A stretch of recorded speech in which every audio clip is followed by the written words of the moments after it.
काल बाबा धीरज सिंगजी यांच्यावर 1 डिसेंबरला प्राणघातक हल्ला झाला होता। त्यांची प्राणज्योत मुंबईमध्ये कोकिलाबेन अत्यंत मोठ्या रुग्णालयामध्ये प्राणज्योत मावळली त्यांची आणि आज त्यांच्यावर अंतिम संस्कार झाला।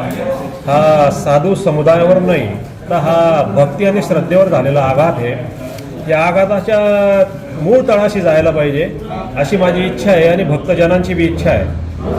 हा मास्टर माइंड ज्याला त्यांनी आश्रय दिला गुरुद्वारामध्ये राहण्याचा आणि खाण्याचा, लंगर खाण्याचा, प्रसाद खाण्याचा, त्याच जो व्यक्ती छत्रछायेत येतो आणि तोच त्यांचे प्राण घेतो, ही अत्यंत धुळेकर जनतेला आणि सगळ्या समुदायाला आणि भक्तांना एक न उलगडणारं असं कोडं हे झालेलं आहे। तर माझी मागणी आहे आपल्या सगळ्यांच्या माध्यमातून की याच्यामध्ये CID किंवा CBI चौकशी झाली पाहिजे आणि ज्यांनी हल्ला केला 24 वर्षाचा जो तरुण आहे त्याचे माथे कोणी भडकवले? मग त्याच्यामध्ये तो राजकीय कोणी नेता आहे का काही लोकांच्या आजूबाजूच्या लोकांचा त्या गुरुद्वाराची जी जागा आहे करोडो रुपयाची फार मोठी जागा आहे, त्या जागेवर कोणाचा डोळा आहे का?